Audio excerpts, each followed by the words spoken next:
This is Elia from the podcast. Today we have pretty awesome guests that we're excited to talk to today. But first, our little disclaimer, which is usually Mark doing this, but I'm going to do it today.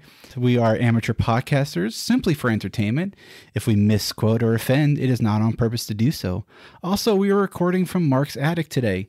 So you may hear kids, dogs, neighbors, especially today. We have a lot of neighbors making noise. Thank you and enjoy. And my co-host, Mark Layton. All right. Thank you, El. Great intro. And today we have the Abandoned Mine Hunters. Yes. We have Mark and Kevin. Yeah. Right. Yes, this is going to be a real treat. I've always been very interested about, especially in Oregon, especially, Pacific Northwest. So we have a bunch of great questions we're going to ask these guys. But first, how did you guys get started in this? Well, at the time I was 15 years old and had a friend that was starting to get into it just a little bit. And so, yeah, his mom would actually drive us to the area and we'd go out for a day and then come back. And it was, been doing it ever since. So been into several hundred mines over the past 4 years. Because he started in California. Yeah. Oh, wow. Right. Okay. That was good. The other question was, did you guys both grow up in Oregon? No. No, neither one of us. I grew up in Southern California. And I'm from Connecticut originally. Oh, wow. Wow. So I That's did, cool. urbex. I explored abandoned buildings, old asylums, and stuff like that. I didn't have a YouTube channel. I just took pictures for my own entertainment and just to check out buildings and stuff like that. So I used to do that there.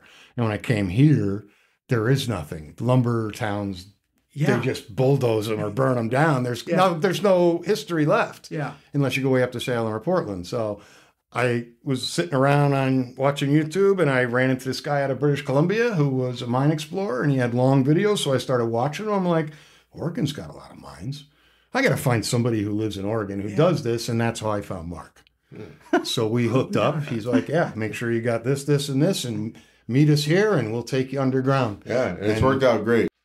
Both feet, both arms, and gone right in. He's been carefully cautious like he has been, should be, especially in the beginning. You really don't want to go, jumping right in there. And and plus there's certain things that you need to do. The worst thing you could do is go to explore one by yourself. Yeah. Or even if you're going with 3 people and nobody's ever been in a mine before, there's, certain things you should do and certain protocols things that you shouldn't do. Safety standards, You don't want to touch timber inside a mine because it may look solid, but you could put your hand right through it, and putting your hand right through it is what takes to break the camel's back.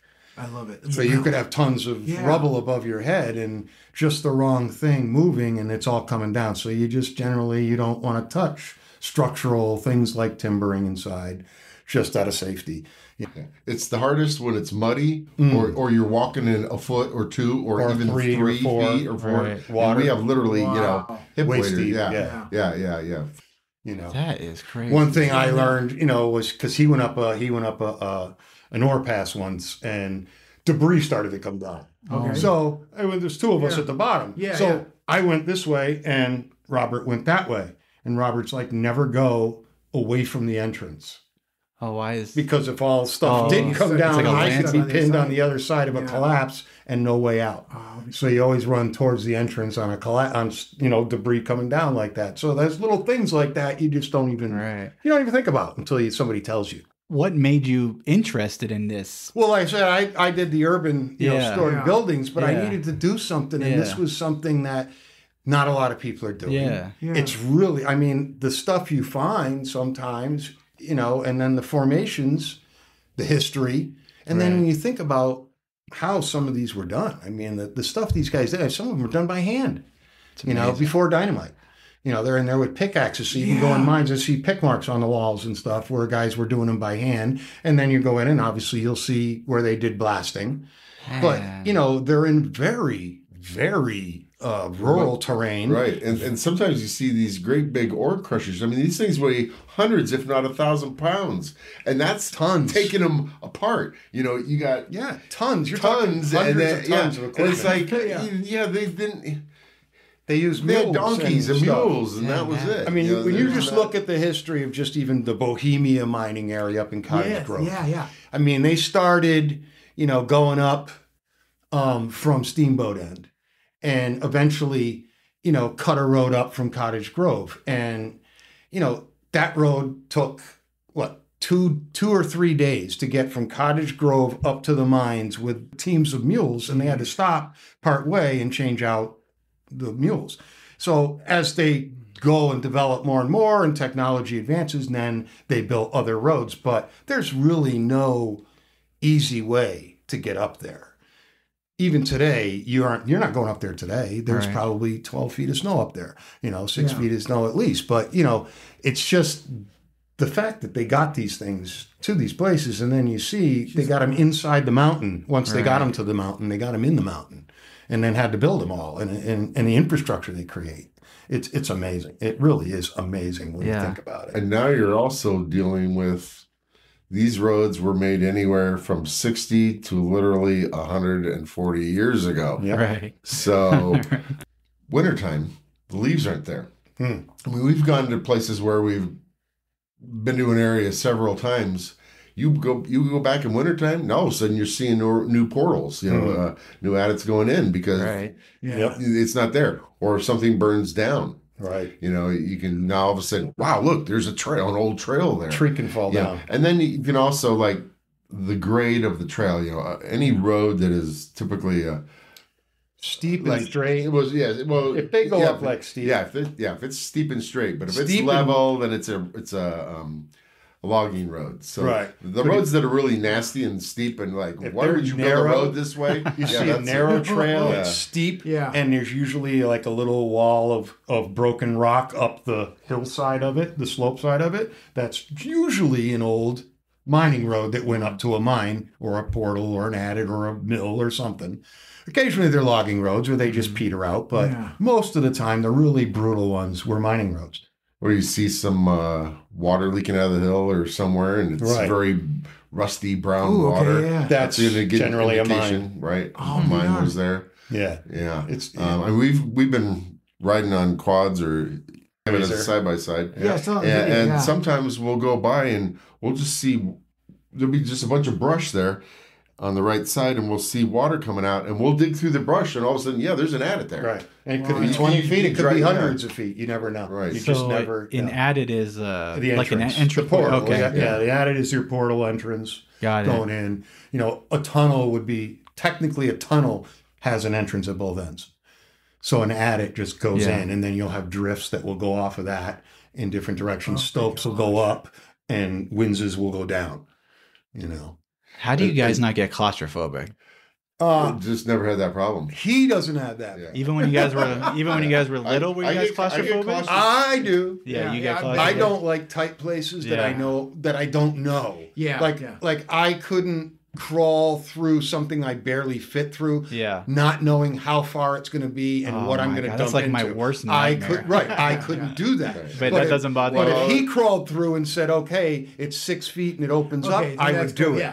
If somebody else Patrick. The last one that I went in, there was about 2 inches between you and the earth above. Okay, and so then you've got this hole, and you're out in the middle of the forest, and you're looking around saying, "Okay, do you see any bear scat? Do you see any bear claws?" Yes, I typically bring a sidearm with me.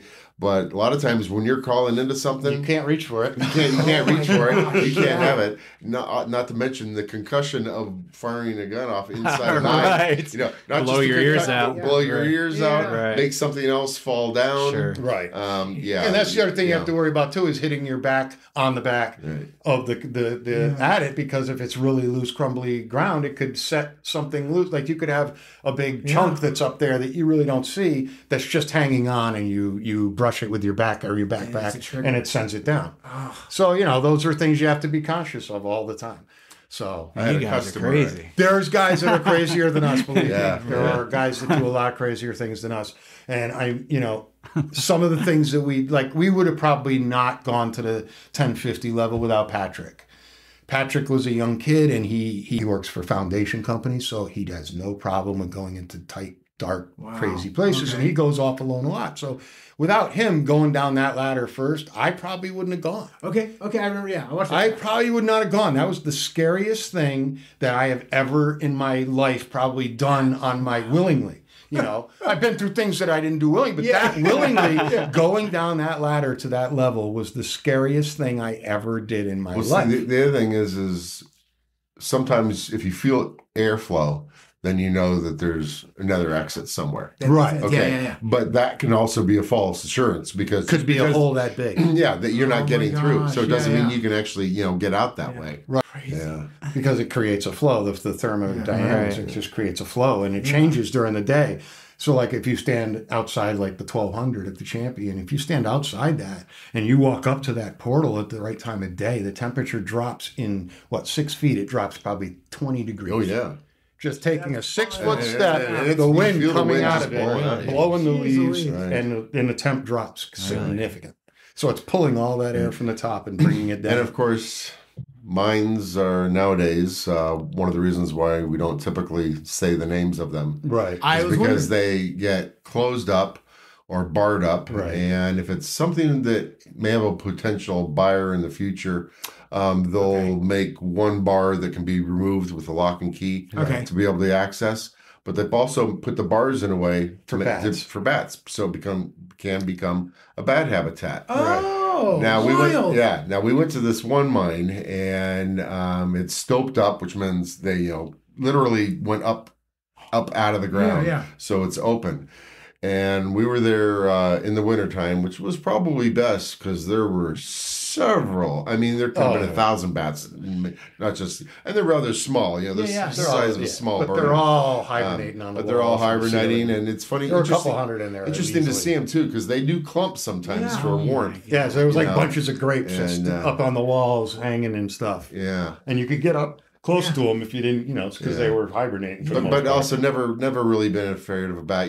Is that the most typical or like normal animal you run into? Yeah, I've never is run bats? into anything else. No. Oh no, newts. You'll get newts Newts, and yeah. salamanders. Yeah. and stuff. Salamanders. Okay. Which is that kind of interesting thing. because typically people think of a mine being toxic. Right. But yet, salamander is very fragile like frogs. And if that water is bad in any ways, they're going to just flat out die. They're not going to be able to survive. I mean, the water So if coming you see in, them leaving it, living it's in clean. that mine water, Right. you know that water is it's clean coming Good. in. Yeah. You're getting clean water when it's coming through the wall, and it's Yeah, it's true, going through the adit and it's collecting the stuff that it starts to get nasty. But like I said, it's flowing, and where they're in areas where they're going to get into clean water. It's really amazing when you go into some of them how the water is just crystal clear green I saw that in some from the videos, copper, yeah. and it's just so clear because it's still. And as soon as you disturb it, all the muck and everything, it just becomes a colored mess. Yeah. I mean, that's a whole nother level of mine exploring. There are guys that scuba dive mines. Oh, wow. And I would never, ever in my wildest I did have a customer once that had a mine on his property, and he had been in there, but he said the last time I went in there, which was a couple weeks ago, to show a friend, there were 2 pairs of eyes looking back at me. No way. And he says he did have his 357 when he went in there. And I says, okay, well, I'll go check it out anyway. let me come back again. He went. And I have a silenced sidearm, which will help with the concussion. And so, not to mention, I have blinding, multiple Yeah, times flashlights brighter than carry any your car balls headlights. They're very, very bright. Mhm. And so this way you can see something before.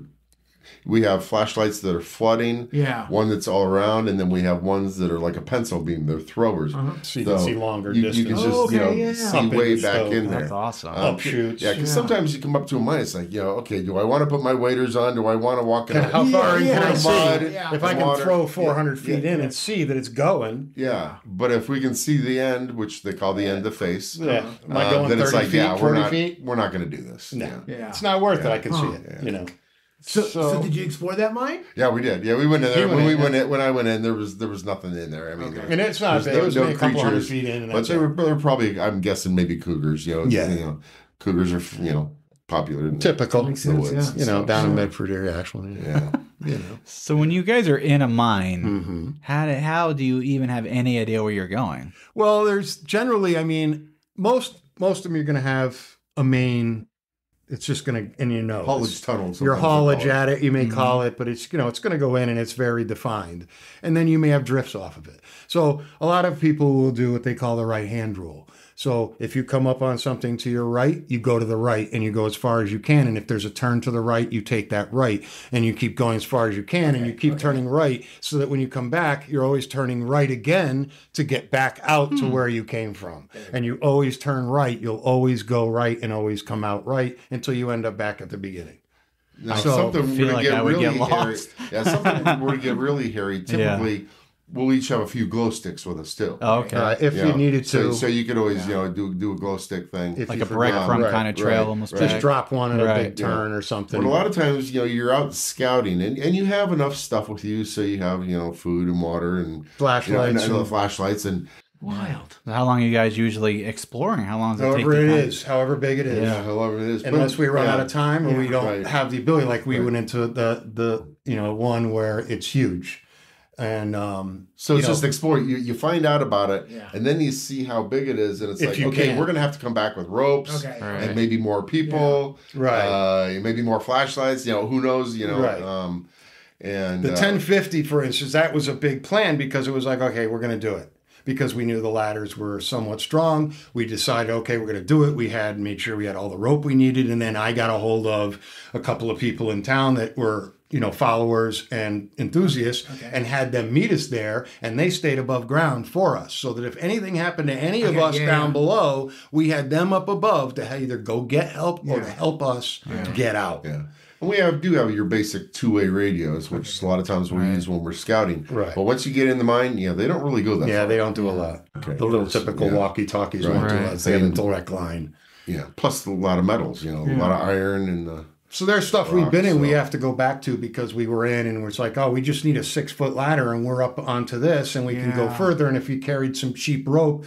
But we've also seen really stupid stuff. As a matter of fact, the dumbest thing we saw recently, they were garden hoses, and he was threading them together to extend it, using that as a rope. Twisted A two garden hose. old rotten garden hoses together, tied them to a rotten post he wedged in the attic, and then threw it down an ore pass. And I know for a fact that ore pass goes down gently, and then it goes to a chute that drops 250 feet vertically straight down. And if that hose broke, he's done. Oh, he's my dead. So that's one of the reasons we don't give the names. Or they go in with one flashlight. Go in with this. Or just a phone. Yeah. See, I mean, we've talked to people. They're coming out of the mine crawling by that feel. That's one of the kind of things. I mean, not only are we trying to preserve this history so that people can see these things before they're gone, because if they get closed up or nature seals them up, we've been in mines that we can't get back into, right? Because they've or been you can sealed get up. in a little bit, but there's been a collapse, Right. Or the fire. Right. Come by So and something, burn things down. so we capture it before it's gone or it rots away or whatever the case may be, and the other thing too, I mean, you look at all the people that go four-wheeling out like in Bohemia. Yeah.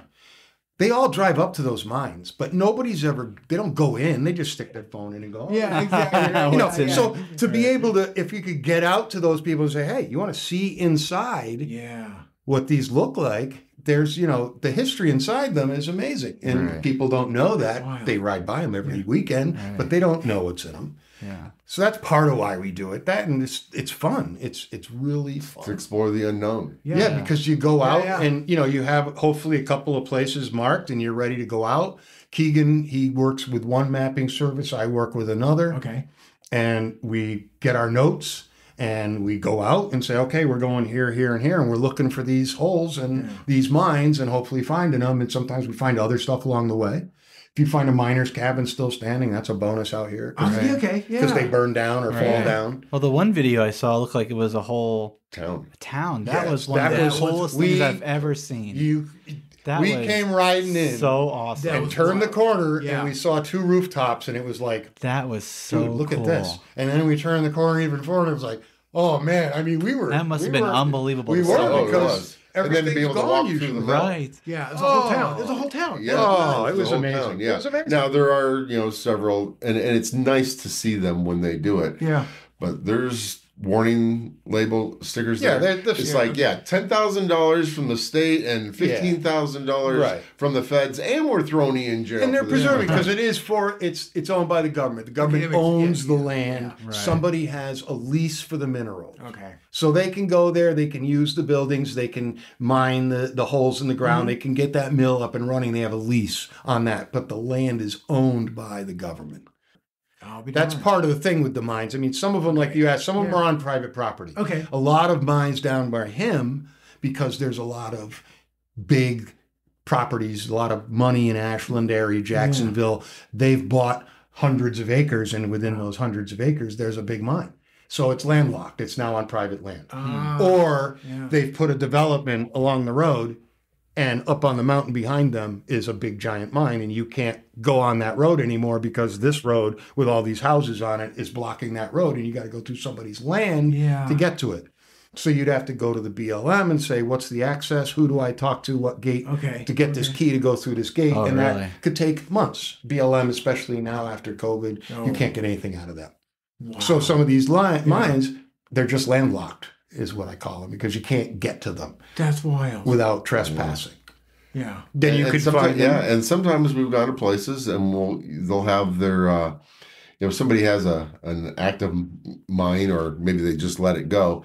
Typically, a lot of times they'll take a mason jar, put a screw through the lid, and then put the mine records on a tree, on the tree, so it's inside the jar. Yeah. And so we'll open it up, get their name, sometimes give you a phone number, and call them.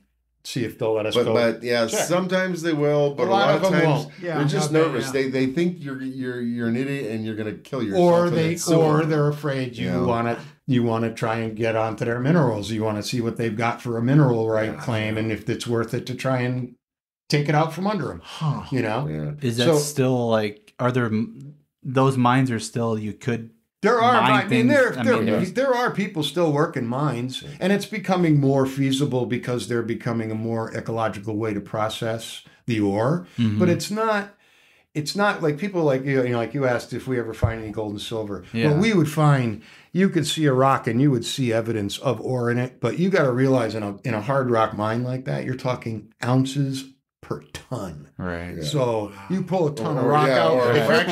If you're pulling 4 or 5 ounces of solid gold out of a ton, that's a good haul.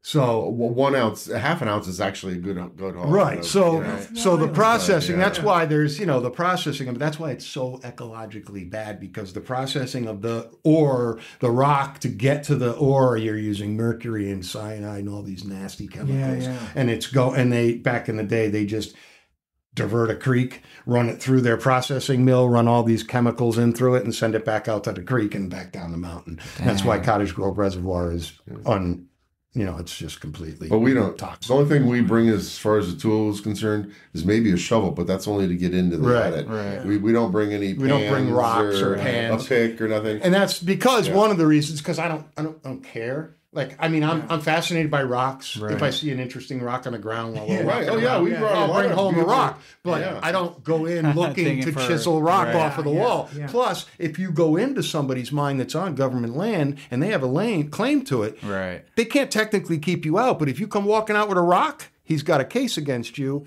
And even if it's a harmless, I just took the rock because it's cool looking, it doesn't matter. It's his. He owns that rock. Right. So that's the only thing. So I just generally, I don't even carry a hammer, because that's just if somebody did come up on us. Right. In one place we found some beautiful rose quartz. Just on the ground. All around on the ground surface. Rare it's beautiful. Red quartz. It's beautiful. But then we went up to one and we knew there was 2 mines, and we knew there was a mine, and you could see the crumbled building on Google Earth. We drove all the way up there. We get all the way up there. We hear a door close off in the trees somewhere. We see a brand new wellhead. We see vehicles. It's like, what's going on? Let's leave. Right. So we just drive out. And halfway down the mountain, that guy came kind of rolling up on us with his buddy, with this other guy. Oh. So he works for some big company that buys mines. So he had bought this whole 1,000 acres, like, who are these 3 guys? mines. Logged it all out and used the logging money to start up one of the mines. And the mine that we had gone to, the reason he dug a well was he had cleaned out that whole area and turned it into a cartel grow. So, he wouldn't let us, he will never let us near any of the mines that he's managed. And this is what we found out why, because he works with the cartels. Oh, man. There's some gold for you. Well, that's the thing. We've stumbled on a lot of grows. We've come up on quite a few grows, but the ones we've come up on are abandoned. Right. They're abandoned. Yeah, it wasn't profitable. They didn't make it. A lot of mines have water coming out of them. Right. So they're rural, and there's a way there. So, Keegan and I stumbled on one. We came riding out. We a couple of holes in the ground. We go to the end of the road, and there's a freaking hole like somebody had built with 2x4 over 5 acres of a hillside, built a greenhouse that they had thrown tarp over for, to camouflage it. And so they had just built framing over the whole 5 acres. And there was a mine below it and a mine over here. And you guys had no idea until you came until we found it. But it was all abandoned. And depending on the size of the mine inside, they can just bring in the LED lights. Nowadays, that's do it right inside. Inexpensive and grow indoor generators. Yeah. And there you guys are just trying to preserve history. Yeah. Check out mines. So we find crazy stuff, but when you find when you find like a stamp mill still standing, that's amazing around here because they're usually wood. You'll have to explain that one. Well, it's basically they're pistons. So you've got your rock, fist-sized rock will come in, and there's these pistons that they're like on a load, like a cam. So it's on a cam and it's going like this. Wow. So the rock comes in and it's doing this. So you could have anywhere from 1 to 10 in stamps going. So they're just all and it crushes it into smaller. So then they can process it with the mercury and the cyanide and all that. Okay. So if you see one of those still standing somewhere, it's amazing out here because they're wood. Yeah. That's and they're really loud. Yeah. It's nuts. I mean, it's loud. It was not a pleasant place to be around a mine when you're living around a mine. Yeah. I mean, it's just loud, dirty, and just makes sense. And that's the thing. I mean, there's so many towns that are just completely gone. Like that town you saw, there were tons of towns like that are just gone. At what point do they decide that it's no longer functionable? A lot of times with the war. World War II shut down most mines. Right. If you weren't detrimental to the war, they shut you down and they took the workers.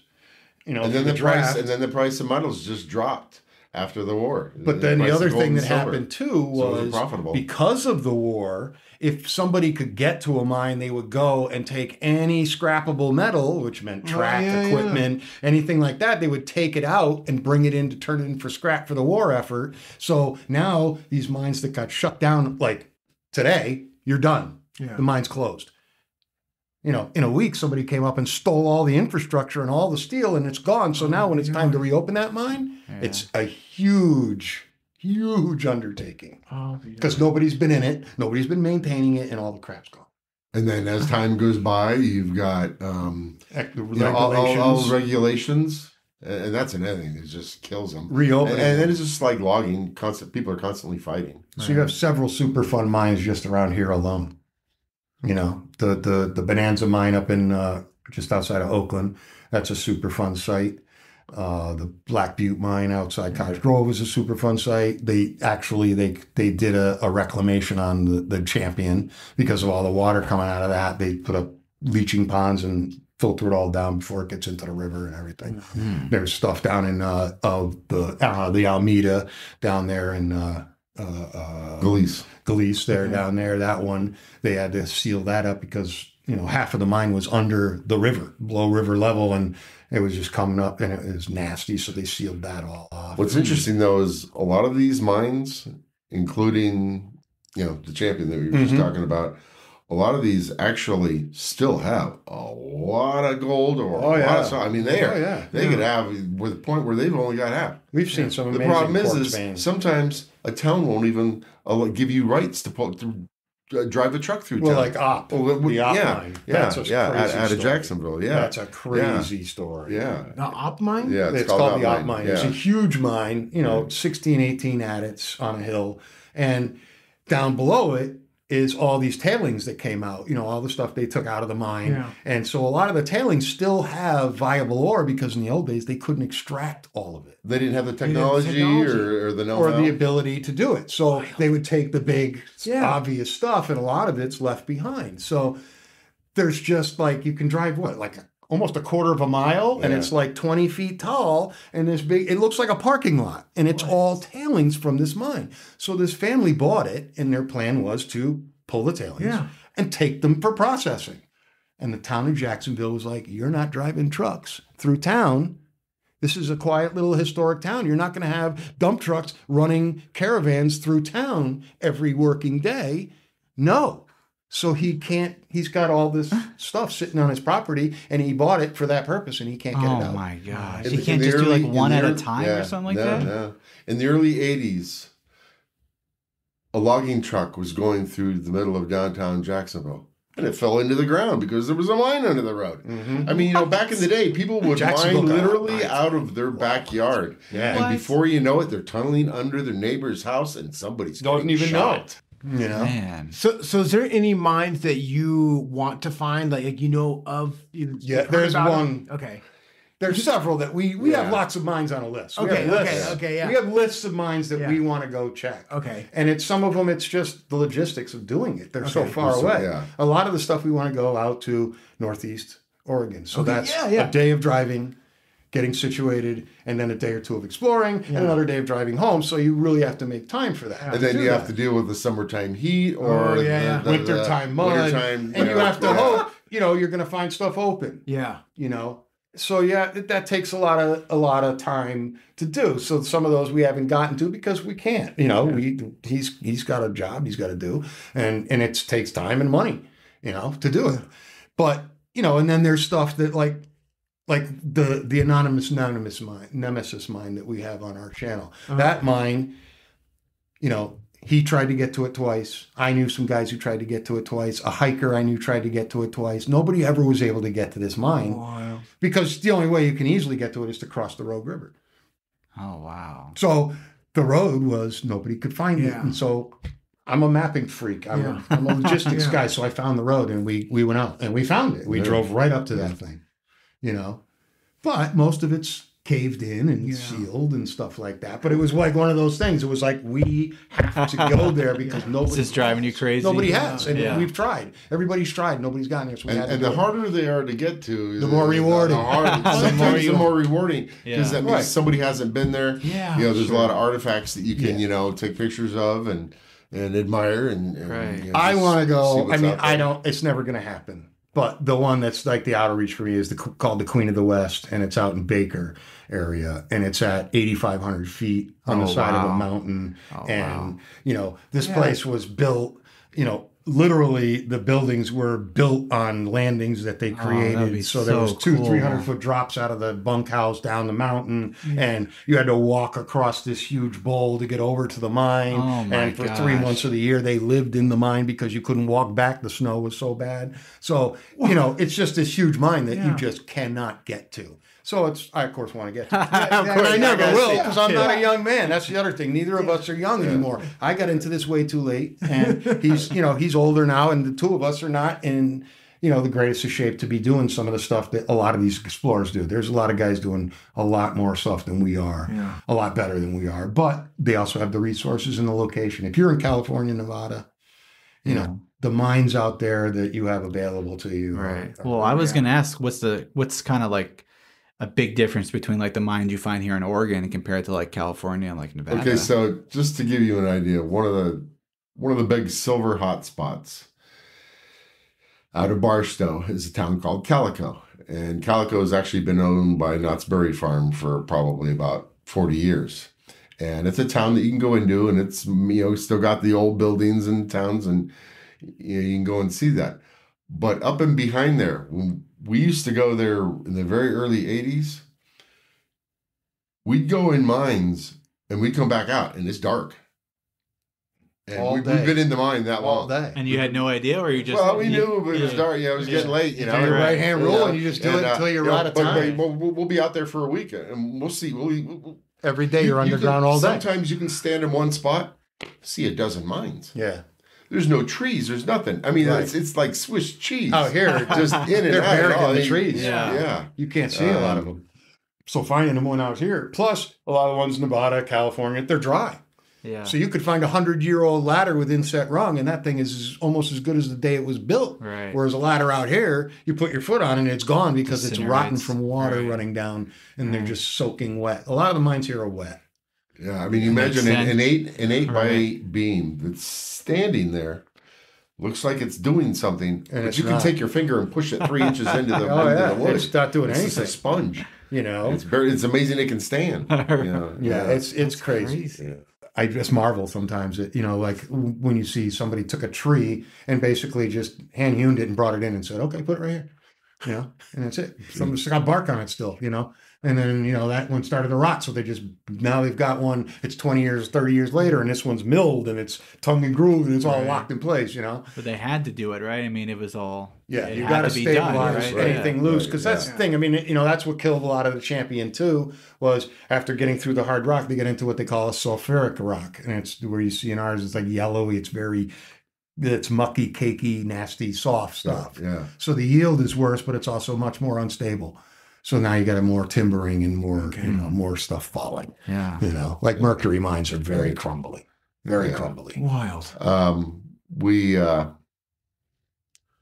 have been to this one mine in Oregon, and there's another story, but we can't tell you that story. Oh yeah, we've been promised by the law that we would not say anything. But basically, we went into this mine. Yeah. And, it was my first time. Yeah. We had already been in the mine a couple of times before, and we're gearing up, and we all got our sidearms on, and here come a couple of unmarked vehicles, and I'm like, it's the cops. It's the cops. And he goes, no way, dude. Yeah, it was the cops, the bomb guys, and Oregon State Police bomb squad, and an FBI agent from Los Angeles. Right. So the conversation started off with, we need you guys to stay up here and maybe come back later. And I'm like, well, he just drove 3 hours to get here. And then after about talking with them, they're 10 minutes, they're like, would you mind coming with us and showing where it is? And it was not dynamite. What it was, it's these kids they're glue sticks that are typically about almost 2 feet long. Like epoxy almost. Yeah. And so they would have these, they call them kind of a bolt, and it's a plate of steel. It's about a foot square, and then a shaft that has a cut in it, like a pipe, but it's got a slit in it. Yeah. And the end of it is larger, and so they'll drill a hole like they would for the dynamite, but then they push this in there, and then they also use glue to glue it in there, and then they'll sometimes they use it's the big whole strips to hold the rack back. Anywhere from big chain mesh link netting, to, we're using it to hold up netting. Okay. So it's just an epoxy, but it's in a long tube in a box, and these kids saw them and thought they were explosive, so they called the bomb squad. They freaked out. Right. Huh. So the FBI like, had what to come and all that. And Man. once they were talking back and forth, and we were like, Robert, who was with us, was like, are you talking about that stuff in that little room off to the right? Yeah, we saw that stuff. We looked it up when we got home. That's glue. And he's like, well, we still have to go look. Right. So it was like, well, why don't we show you where it is? Oh, that's cool. That was my first experience. It was also odd being around policemen, FBI, and just being allowed to wander and a bomb expert. And everybody's carrying sidearms, and nobody cares. Yeah. Nobody cared that we were all cool. Nobody asked us. Like they said, they knew that we were cool because when we pulled up, we didn't run. Right. And we didn't try to do anything with side bars. Right. So we're just trying to check these mines out. So, That's a cool story. Crazy story. That was my first mining. That's crazy. That was really left great an impression. Story. It was, and it got better, but we promised we wouldn't share the rest of the story with anybody. So the entrance to that mine's big enough to drive a truck in. If you could get one there, you could drive inside. That does make sense. It's so wild. Right. It's so That's crazy. And that one, fortunately, they didn't bar any of it up. But what they did is they blew up the road.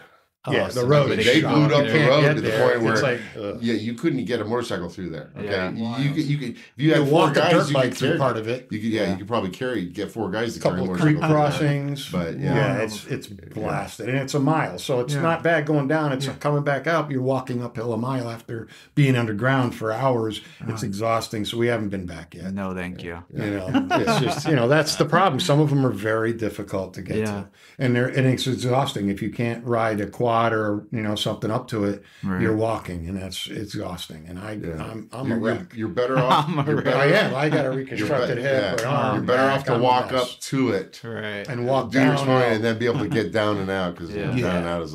So it limits us to a degree, but there's so much we can see. Right. Yeah. Have you guys ever found anything in the mines that you're like, I can't believe this is actually in these mines or in a mine? Well, like it shouldn't be in there? Like, yeah, like there's like no reason to be in a mine at all. Like, why is this in here? Well, he might. I mean, we've seen the elevator, to go up and down. But those are supposed to be there, or a great big winch, or kind of steam engine. But that's when you see those kinds of things, that's cool to see still because somebody didn't steal it. Yeah, but things that like don't belong in there, I have yet to out really of place, like type of things. Like, why is this in this? Like a car? Yeah, no, I haven't seen anything like that. And I've never seen anything, like spooky ghost. No. There's one guy with a channel, and every mine he goes in, he acts like he's ghosts in there.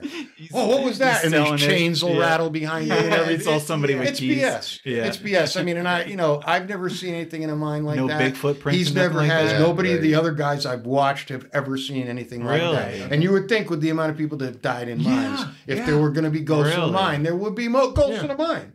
So no spooky stuff, no big footprints, nothing. The Bigfoot story I can tell you. Okay. All right. The bats are the spookiest thing, Well, from what I've read doing my research, the Bigfoot story may have started as a result of the Almeida mine down in Galice, when there were a group of miners who decided, we're going to strike off on our own and see if we can find our own ridge. So 4 of them took off from camp and hiked out into the woods. And while they were camping, were supposedly attacked by something and mauled and all this. Yeah. One guy made it back to camp, to the mine. They went out to look for the other guys and found shreds of clothes and blood and a disturbed site, but no guys or anything. So this is where they say this is the start of the Bigfoot story. Wild. This is the lore, because it wasn't a bear. He's like, it wasn't a bear and it wasn't a man, So it was something large in between and attacked us and mauled us, and So this is supposedly the start of the Bigfoot story came from that mine. Interesting. And a lot of people don't know it. I was surprised, and I've watched several Bigfoot shows, and nobody has ever mentioned this story ever. Interesting. And I was fascinated. As soon as I found it, reading the research about this mine, this is one of the stories, and actually you come across it in a couple of different, because of that whole area.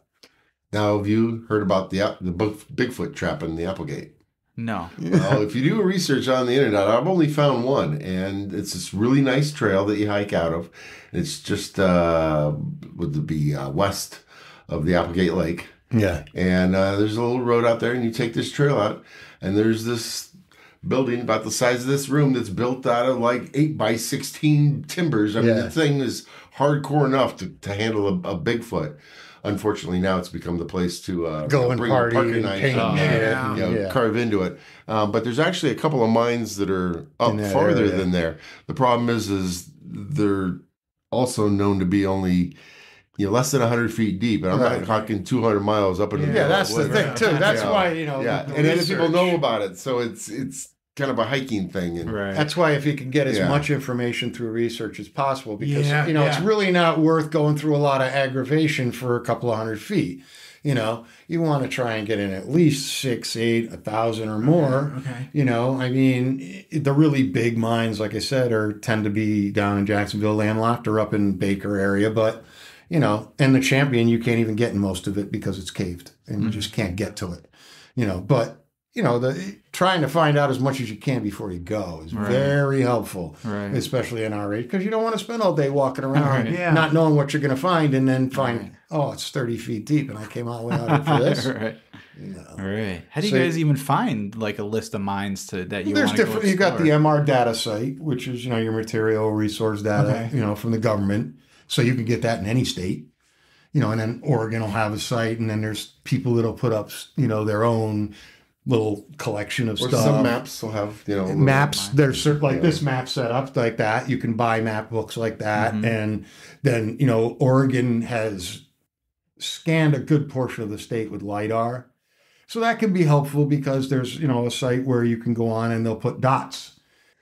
And you click on a dot and it'll tell you whether it's a surface mine or an underground mine, what the commodity was. Some of them, it'll tell you how big it was, whether it's active or abandoned and that kind of thing. So you're going through that. And then it's, okay, now I clicked on it and I got this information.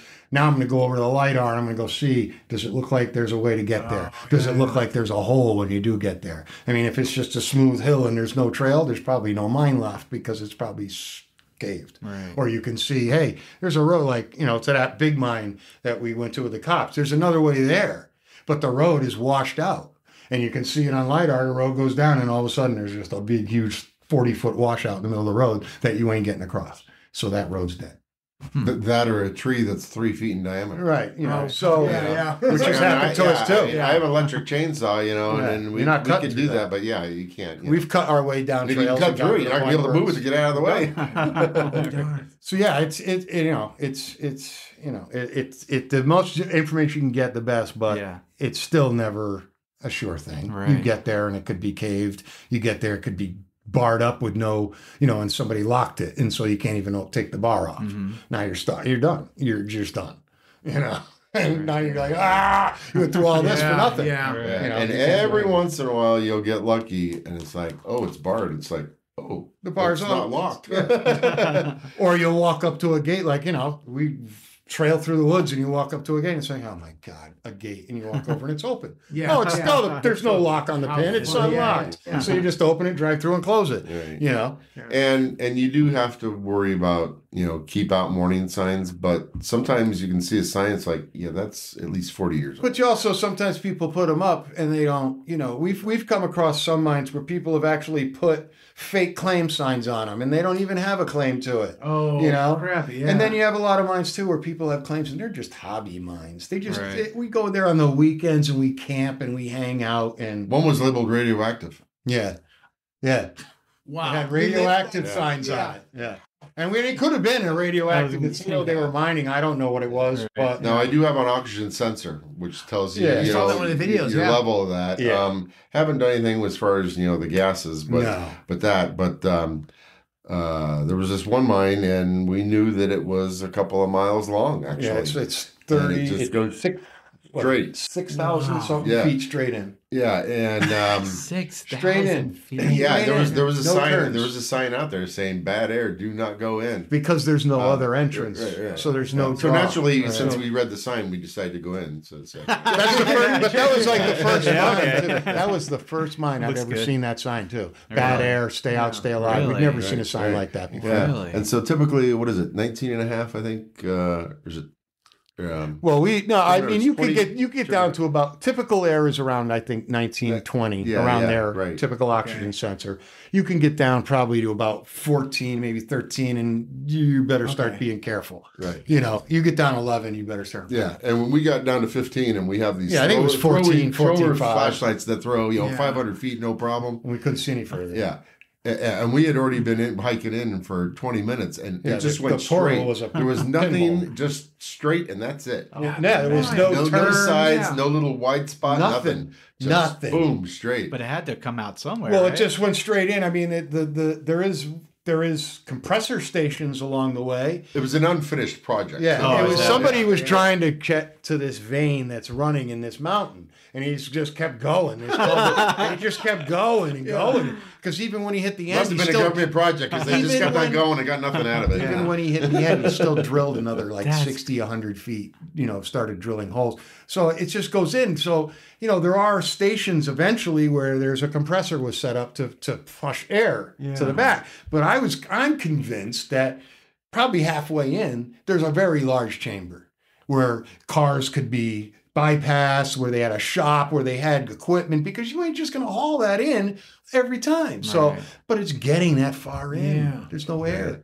And then I ended up talking to a guy, because you can't just, without a prescription, you can't just go get bottles of oxygen. Yeah, like right. somebody would breathe Because on. you can get a supplemental just to put in your nose. Then I found somebody that had a bunch of bottles. Had some we were thinking about it, and it's like, we were trying to figure a way. And we're like, it's going to cost us something, but the problem is it's just the risk just wasn't worth the reward. Makes sense, right? Yeah, you want to live to tell the tale. Well, but I still want to know. Oh yeah, I still want to know. I still want to know. Do you guys have a favorite mine you've been in? That you just I mean, as far as the amount of stuff in there, 900 level is pretty crazy. Yeah, you can see everything in there: ore shoots, grizzlies. What was so neat about that one was everything. As far as we're concerned, we were probably the first ones that have been in there for about 100 years. Because everything, nothing was taken. Everything was pretty much. What, the champ? Yeah. Well, I mean, other people have been in, but to go like down to the 1050, nobody's been in there but us. Yeah. Probably for 50 or 60 years. So when you say 1050, will you? There's a 1200 and there's a 900, and the 1050 is in between. And the only way to get to it is from the 12 or the 9. Right. So there's a staircase that goes all the way from the 12 all the way to the 9. It's 320 feet long. So, and then there's an elevator shaft next to it. So the only way to get there is to go up or down from one of those levels. So we went down from the 9, 150 feet, 10 feet at a time, 12 feet at a time. You go down a ladder. You're on a platform. You step across. You go down another ladder, step across. And so you go all the way down 10 feet at a time, and then climbed off that system, and you were on this sub-level that went in two directions, so everything was brought to that elevator and then sent up or That's down. why the mine guards were there, because you can't get them out right. of there. So they had these grizzlies. There's two grizzlies on that level. One of them is comes from the 9. They both come from the 9. They get dumped from the 9. Stuff gets dumped down, hits that grizzly, and then goes all the way to the 12, where it went into a huge bin. I mean, probably 30 feet square, and then it was dumped out of that into cars and then sent all the way out to the surface, where it went out to the mill. Wow, man! Didn't you know it is nuts? Oh, it's crazy. With all it's amazing anybody can make any money at it, and most don't. Yeah, it is. It really is. Yeah, but it's when just you see amazing what goes on and how much you need to pull out. That's the thing too. I mean, when you look in some of these stopes and you see that these guys worked their way up, and they were standing on a 2x12. And they're standing on a 2x12 that's locked, wedged into two little notches they made in the wall. Mm-hmm. And they're standing up there 100 feet up, and they're chiseling away at crap and letting it fall to the ground. It's like, and they're doing it with a carbide lamp on their head. They don't even have a flashlight. It's and a they don't even anything to cover. Like there's no face. I mean, you get the lung. That's why. That's why most of these guys didn't make it past 40. Right. Exactly. That's why. The early drills didn't have water going through them, so all these guys would die of silicosis from the dust from drilling holes. Right. And then they finally put a hole through the center of the drill bit, so the water gets fed into it, and it knocked down the dust levels considerably.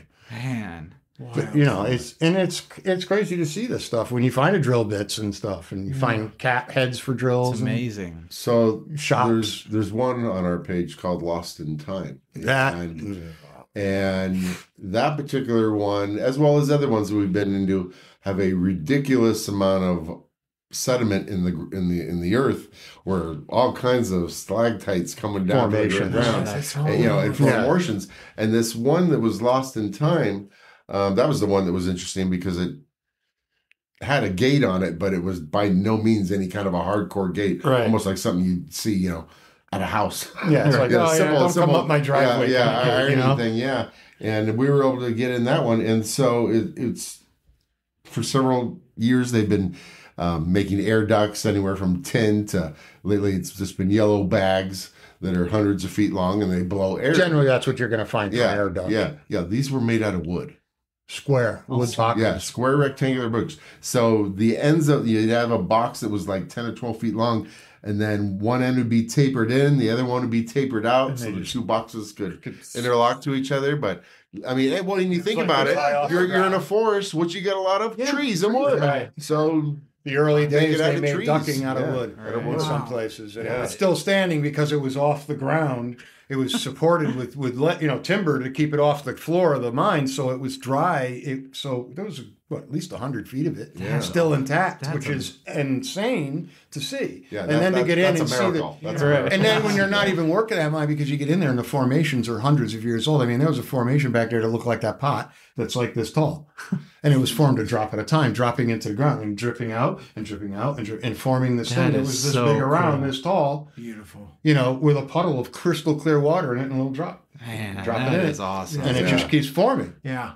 And you think, man, some of the formations you see are fascinating. So it just never gets old. Right. Yeah, I can see why. Anything from the artifacts to the explorer to just the natural beauty. Of, you can see rock, the changing in the rock. I mean, you can walk through and all of a sudden the rock changes in 10 feet to a totally different type of rock. Yeah. Or you get into an area that's really dense and all of a sudden you hear your voice echoing. Right. Which tells you that you're in real hard rock. Area. Right. Yeah. It's always diverse. I mean, obviously no two mines are the same. Right. But, the only disappointing thing is when you get in one and it's like, I don't have everything I need. Oh. I don't have everything I need for this one. Yeah. But you can't carry everything every time. Right. That's the problem. Do you guys go to repeat mines? Do you go back to ones you've been through before? Yeah. Well, it's typical to go in deeper. Yeah. Or if maybe we realized that we needed more lighting. I do have a gimbal that I use, which makes all the difference in the world, to film with, because when you're walking in a mine, you're unsteady. You're not walking on a flat level ground most of the time. And so this way you can be moving around and the camera staying nice. So nice and level. We've been in the Champion many times, but it was like going back because we had good lights and we're like, you know what? Nobody has complete footage of all of the 3 levels that are available. So it was like, let's go in. And so like Mark and I went up and we did the whole 900 and we just said, we're going to go in and we're going to shoot the whole 900 with our good lights and get the whole level, as much of it as you can see in one video. And then, Patrick, who we hooked up with, he had gone into the 12 and Mark had started into it once, but it just got so hairy at the time we were there. It was worth it. And when there's only 2 guys and one guy's walking in by himself because he's the only guy with if something happens and he's out of hearing distance, you're walking down a trough that's about 8 inches wide and the mud is up to almost your hips. Yeah. So if you fall, if you fall, So once we knew we could get in and get all the way, so Mark and I, we actually just said, okay, let's do it. We drove up there and it was just before winter. We drove up, we set up camp, we spent the night in 40-degree weather, and the next morning we went in and we filmed the whole level and came out, packed up our camp and went home. Wow. And, got it done. So now that we had all 3 levels of that mine filmed. That's awesome. And so we've got the most comprehensive videos of that mine. A lot of people have been in it, but now anybody can go in it. Yeah. That's cool. So, anything from being locked up to just natural earth erosion collapsing. Trying to save the history and exactly. And then and then it's some of them are just they gate them off or they block them off, access the roads to them. Yeah, because they don't want people there. Sometimes we'll be driving along and you'll see a road that's big enough to take a car or a side-by-side. Let's go look. Yeah. But they've put in a tall berm that's 3 feet tall. And then behind that, it's a deep trough that's 3 feet tall. They're tank trenches. Yeah, they are saying you going up here, you're going up here on foot. Yeah, you're not taking anything up here. Yeah. Oh, wow. So it's not like you can just take a big 4x4 and or a quad and go up and over. And a logging company going up and down. A lot of times, if they log an area where there's like a couple of mines on the hill, a lot of times when they're done with the area, they'll put one of those trenches at the road so you can't get up there because they don't, if it's land they're leasing or something like that, they don't want liability. And they just say, well, screw it. Let's just make it so people can't get up here, and so you can't, now you're walking or you got to go around one of their gates, so it's a variety of things that can be frustrating. Yeah.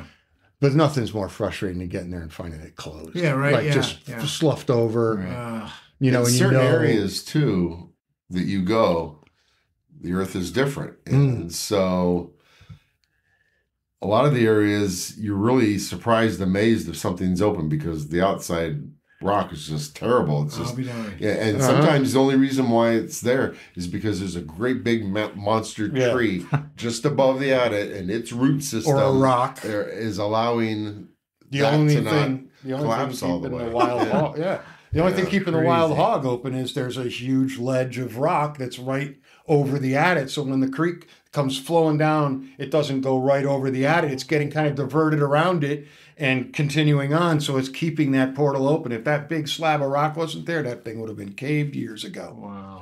You know, and so, you just never know whether it's going to be open or not. That's why you got to take that chance. What you guys do? You guys are historians. So I do appliance repair. And so a lot of times when I'm in Jacksonville, do you have a certain areas, I'll be out on the spot on these roads, and if these roads start going out of way, I will ask them if there's a mine there. And I'm telling you, it seems like 50%. If it's not on their property, they're like, "Oh, my buddy, see my neighbor, my neighbor." Right. So that's awesome. He has one customer that has a good sized mine, and he just won't let us in because he's afraid of the liability. Right. We've offered to pay, sign a paper, insurance or something. That, and he just won't. He won't let us. He's just totally scared that something will happen. He doesn't care about the mine, but he just won't let us go look. He's sure we might get. Well, that's the thing that's really aggravating is they have zero interest. I mean, absolutely no interest whatsoever. But won't let us go look at it. And they didn't even buy the property because of the mine or anything. Yeah. Right. Wow. And so and there's like another big mine that we know of, and it's all completely fenced in. It's on private land, and they've got like a grow operation, and they've got like a construction operation, and they're just you can't get anywhere near it. Yeah. You can't get anywhere near it. Although this one mine that I did the tour on, I noticed that there was this one little side chute with a glass with a door on it with a little window, and I'm seeing these metal things, and I'm not sure what it is. And by the time I asked them the question, I realized what it was. They were kegs of beer, and it's very common. It's free refrigeration, so you can keep your wine cool, for years on end. Temperature control. So it's like like an old root cellar kind of thing concept, but they'll keep cases and cases and cases of wine, and that's cool. Well then, okay. So then, if you want people to contact you, what's the best way? Well, we have our email, obviously the AMHS3, RMK at Gmail. You can go to our YouTube, anytime. One or both of us will always check comments. Okay. I always, if somebody comments or says something, generally one or both of us will get back to them. Okay. And comment on it, and because I like to be interactive with our people that it's surprising though, people that ask questions and then they die off of the earth. There's no follow-up. It's like people ask the question or something, Hey, I'd like to go with you, can you go with us? We've had several. Respond and then, crickets. And then I had a guy contact me, who owns a mine, and he's like, we were hoping, you guys would come out, and, we haven't been in to some of the adits, and we were hoping you guys would come out and do it with us, because they're mostly doing placer mining. So this was their first underground, and they hadn't really been in it. So they were asking us to come. And I'm like, we'll come whenever. And I got back and forth with them a few times, but they never followed through. And it's still 2 years. It's nothing, So you'll get people like, we want to come out with you anytime, and, and they never get back to us. They never contact us again. Wild. So you just move on and go. Yeah. That's why when, we've had a couple of different people. Keegan is the current, he's with us now, and he works good with us. Mm-hmm. He's got his method, and plus Keegan's good at, he's more into the rocks. Okay. So he's into geology and stuff, because he does rock hounding himself and stuff. So he's knowledgeable on geology and stuff. So he's in there for another goal too, to see stuff, but he loves to get underground just like we do. So he has his resource and I have my resource, and together we pool our resources and plan our trips. And sometimes he can't get with us. So Keegan and I will go out, we'll scout a place. Hey, this is going to be a good one. Let's get back. We'll get Mark. Okay. And then we all go. That's awesome. Yeah. But, as remote as some of these places are, how in the world did these guys, back in the 1800s, early 1900s. How did they even find this? Because you got to figure these are guys who are hiking, and they're either some of them they're seeing outcroppings. Outcroppings. You know. Other ones, it's like, oh, you're in a creek and people are panning and they're finding gold, and then it's like, oh, we're finding large deposits of gold and quartz, and so they'll follow an adjoining creek up the mountain, and all of a sudden you find a big quartz vein or something, and you start going in. You know, or you start surface mining, and then the vein keeps going, so you start going. Well, here's another thing that's interesting. Okay, so we have, unfortunately, around the cities, painted graffiti. Yeah, when you see graffiti in a mine, it was done by a headlamp, and it's cool as hell to see. Oh, yeah. I mean, it's like, sometimes you get somebody, drawing, some silly looking guy or some woman's silhouette or something. Yeah, but it's funny how graffiti in a mine is. Yeah, mine graffiti is awesome when it's all black from the carbide. Yeah. That's all. Nobody wants to see some idiot go in there with a can spray of paint. But carbide. Yeah. Somebody burns their initials and the date into it. Yeah, a lot of times they'll do it when they get near the face, and they're like, "Okay, we've gotten to the end of the vein. We're going to run this out. This adit's done. Drift is done. The miners will put all their initials and a date. That is so move out. Cool. Yeah, it is. What's like the oldest date you guys have come across? I think 1800s. Yeah, late 1800s. Probably maybe 1880 something. Well, that's the thing. I mean, mining, you got to figure, was huge. 1880s through the 1930s was massive around here. Right. It was everywhere. And then, of course, the graffiti kind of died once electricity was able to be brought into the mines. Right. That's true. And that's the other thing too, to see the development of how power was running over the years, and the changing insulators and the changing way they ran. And before carbide, they literally used candles. Right. So what they would do is they'd dig out a little spot on the side of the tunnel and put a candle there. And a couple of times we've seen a little spot where you can see remnants of wax there. Yeah, where they had a little ledge. And they did make a little iron handle. You'll see it was made to be hauled into it. Sure. These simple little iron things look like nothing. They're worth $1,000 now. Gosh, could you imagine that off candle? Or seeing the old tiny porcelain insulators. They just came in and wrapped the wire around and kept going. Or just and it was stuck in with a nail, and stuff like that. Or when you find the old can dumps, because they generally would just take all their kitchen trash and just throw it all in one place. So you'd go and you can find old cans and bottles and stuff from the so you'll go on find stuff from the 1920s and 30s and stuff. Oh, really? Well, this place, and that's another interesting mine story, because this mine was, they didn't buy it for the mine, they bought it for the property, and I don't think they even bought it really, right? They just had the lease for it for that mine. Yeah. So there was a militia group took up residence place, and eventually the government was trying to get them out, and the government eventually had to go in and try and bust them out of there. But they had built like a couple of buildings, and when it was all said and done, they won their case and became millionaires because they won their case. And then they we don't even need to be here anymore. So everything's left. They sued the government. Sued the government and won. Right. So there's a 5-stamp mill at that mine. Okay, that's sitting out in the field, just out in the open. And, they had some modern buildings they built, but there's 2 ore carts, and one of them is 100% intact, riveted, which is pre-welding 1920. So, and it's sitting outside the mine. It's not even on a track. It's just sitting there, and it's fully functional. And it's like, God, it's just you just want to go and take it, but we shouldn't even be there, And I don't want to get caught here by these militant crazy dudes. Well, and sometimes, so you're looking at your GPS on your phone, and it's like, okay, well, we could go this way, but it's going to take us 2 miles. Or we'll just go up this canyon ravine. Well, that's how we found the place. Right. Well, then when we go to leave, it's like, we don't want to go out that way. We'll just take the nice, easy road. And then you realize that you're behind a couple of gates and keep out signs, and you don't even really, you don't know exactly. You truly are innocent going in. Yeah. And then you're just thankful that, you're like the guy, like the other guy we ran into who came chasing after us. Right. That guy, he was very cool to us. He took my card. He gave me his phone number. Okay.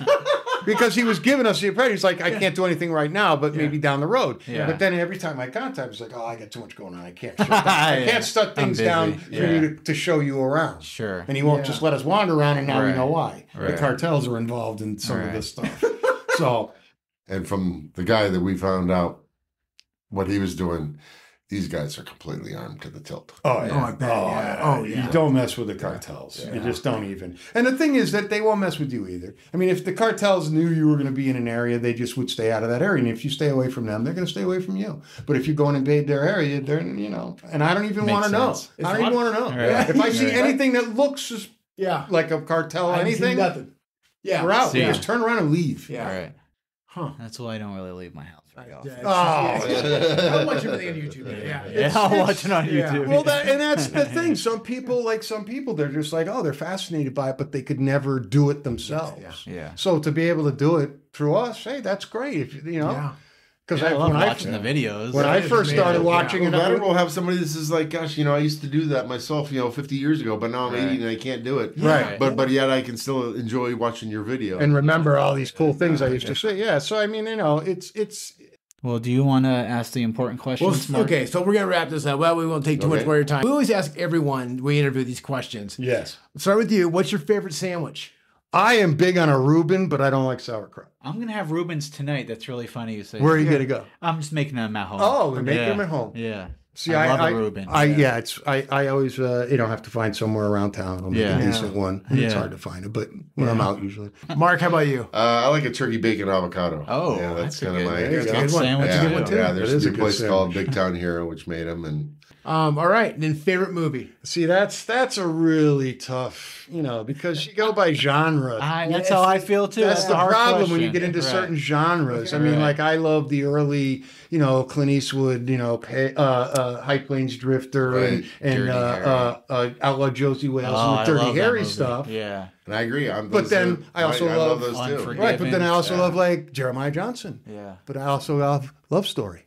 I mean, and The Godfather. So I mean, there's all these different genres. So you really, I Yeah. could never say. I am a big fan My of the favorite. Shawshank Redemption. Oh, Classic. as well as the newer Mars movie they made. Okay. Yeah, where the Yeah, guy Matt gets Damon. stranded on. Oh, yeah, on Mars. yeah. Yeah. Yeah, those are two Yeah, of so my it's big really ones. hard. You got to go by genre. Really I, to pick. that's how I answer that too. Yeah.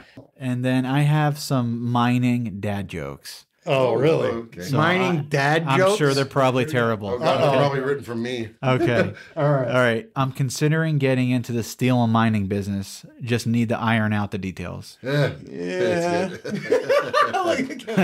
Not good. Okay. Not good. A man is interviewing for a job in the mines. The interviewer asks, would you prefer mining for iron or copper? The man replies, either or works. Oh, God. These are dad jokes, man. Wow. Only a few more. Only a few more. What is the favorite toothpaste of a security guards of a mining company? Huh. What would that be? Couldn't Colgate? Colgate! Oh, nice. Good one. Good Great one. job. Why did the prospector get kicked out of the pub? It's illegal to sell alcohol to miners. Oh, right. Oh, that's really bad. That's horribly I heard bad. that one. Oh, man. Oh, geez. That's really That's really horrible. bad. I'm sorry, but those are bad jokes. And we'll end on even probably the... Those are horrible. what kind of music did the Gold Nugget listen to? Oh, Oh, my goodness.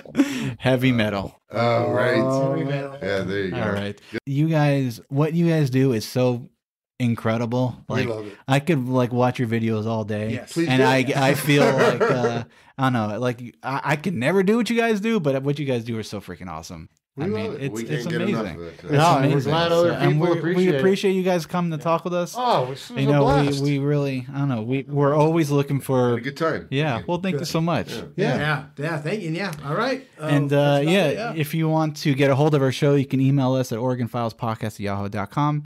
Mark puts the episodes on YouTube, and you can check us out wherever you get your podcasts. Yeah, we're on YouTube at Abandoned Mine Hunters and Perfect. also on Facebook at Abandoned Mine Hunters. Perfect. Nice. Awesome. Come check us out. Awesome. love it. Thank you so much. All right. Thanks, guys. Cheers. Yeah.